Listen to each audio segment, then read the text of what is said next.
Hey everybody, it's me Andrew. Get out into nature and tune in for yourself. Resonate with the Earth's electromagnetic field via 432 Hertz, the universal frequency. So today I'm gonna go over living in love, right? This is the message, living in love. That's it.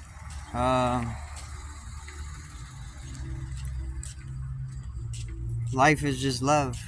This is it. Whatever suffering you got, whatever suffering you're going through, whatever misery, all the effort that you're making to stir that up is just futile, right? Learn to drop it by letting go. Let the water settle. Anything that's going on is just settled in love and peace and bliss, right? The miserable people are gonna continue fighting constantly,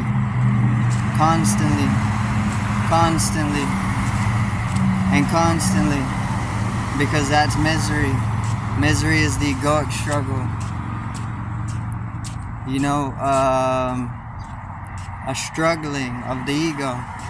It's wriggling around. It's in its struggle.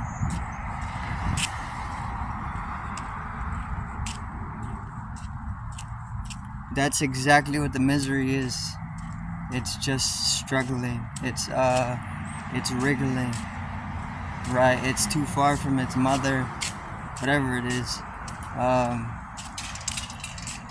But misery is futile. You can't be miserable constantly, because fights eventually end, right? What's left after a fight is over is peace. What's left after the war is over is peace. This is the canvas.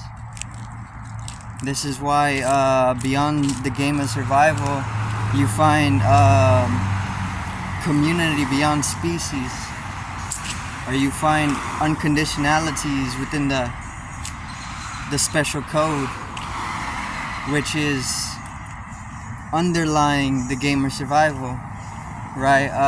If you go into the animal kingdom, or any kingdom, or any place where you can just observe nature right here, me, cities, forests, space, the astral, whatever you want to observe, take a look and study,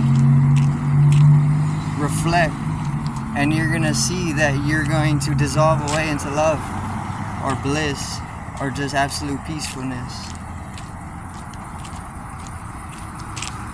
And if you think that, if you think you can constantly continue sustaining a fight or a war within yourself, or conflict, you can try it. Challenge yourself to do that, and you can see how far you can take it. You can see how long it takes you. You can also just observe if you can do that. If you can just constantly be at war with yourself, or at constant conflict with yourself. It's a challenge. You can't actually do this. That's why. Because it's the nature of it. The nature is to dissolve into absoluteness, absolute bliss. So living in love isn't a code. It's not even something you can follow, really. You can maybe practice it, but I don't see it as a practice because of its nature. The nature of it is nature itself. What I mean by this is that if you want the essence of living in bliss is just the essence of nature. It's a little loop, a circuitry. Sicknesses, disease. This can throw you out of being able to perceive love, right? This is what dis-ease means, right? We have states of being at ease within yourself. Peace and ease are very synonymous. They're one and the same, actually. And then we have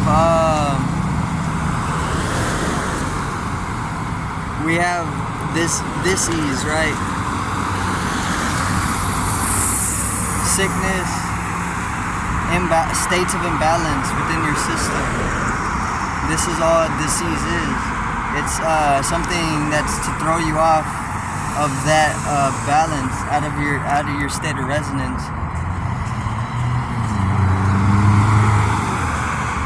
So yoga is prescribed for any ailment. You can find any physical asana or even just sadhana for curing yourself or keeping yourself well in well-being, right?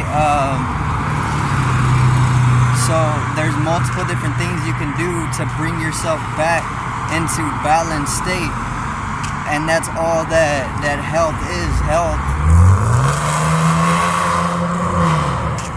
is being at whole, at one, wholeness, holism, right?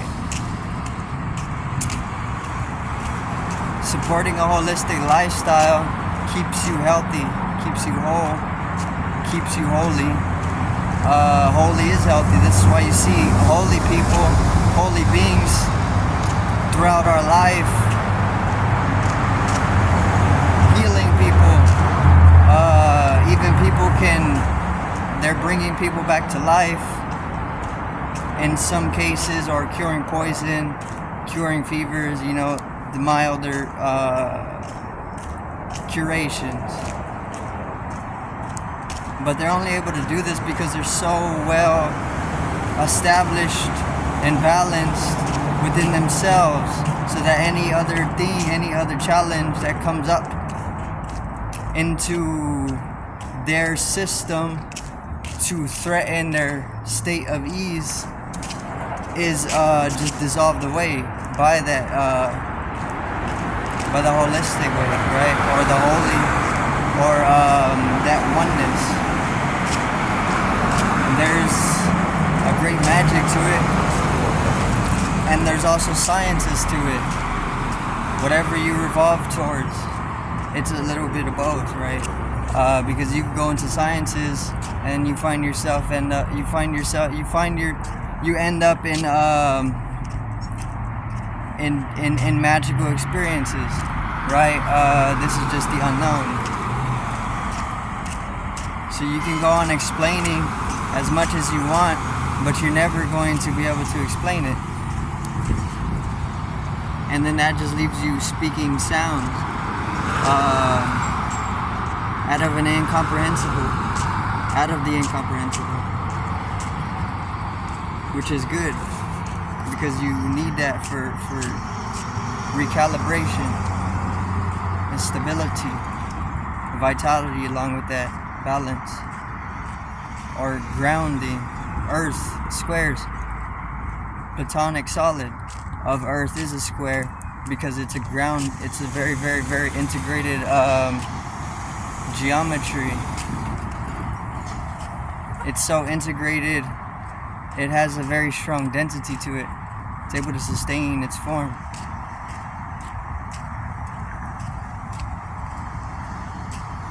Throughout a certain spectrum of the octave.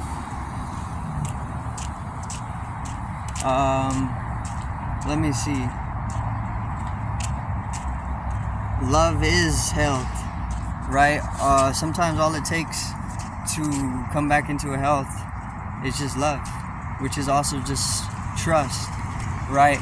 Why I say it's trust is because whenever you're an infant being, or an infant baby, you have a deep trust for the universe, because in the womb you're in a deep state of trust, in a deep state of unconditional bliss, right? In the womb you're cosmic conscious, you're Christ conscious in the womb, because you're floating in the astral.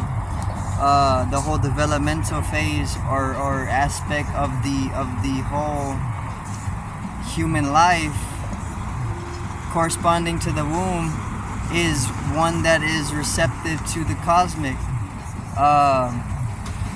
through its development.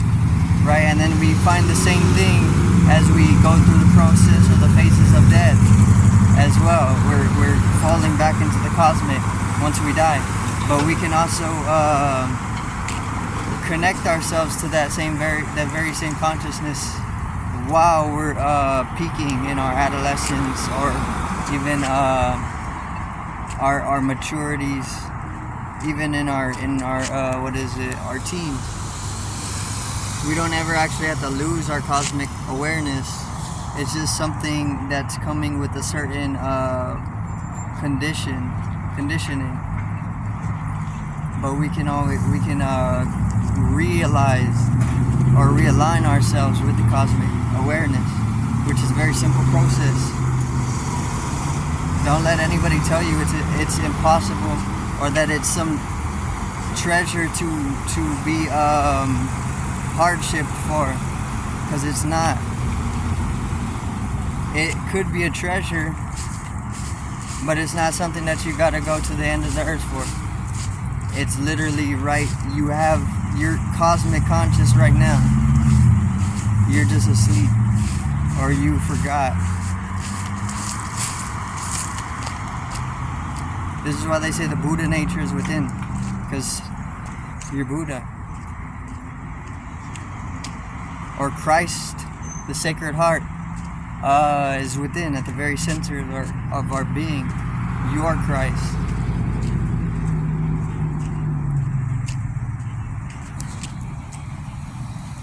But once again, there's a lot of various different systems that are to work on the unconscious, to keep you out of that state of realization, because this is just a war on consciousness. But that doesn't last forever. It's only there for a certain period.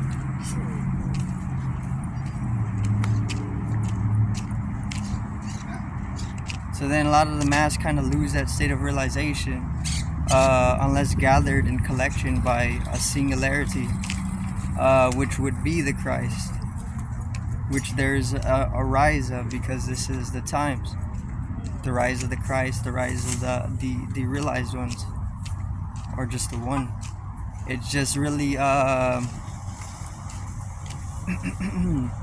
it's Shiva destroying the world, right?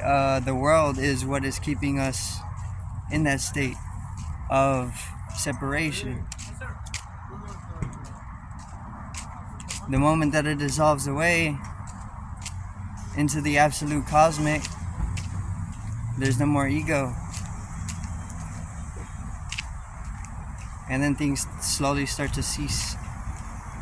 Being itself starts to cessate, which is just bliss, absolute bliss. There's nothing you can say about it either, because it's inexplicable in its profoundness.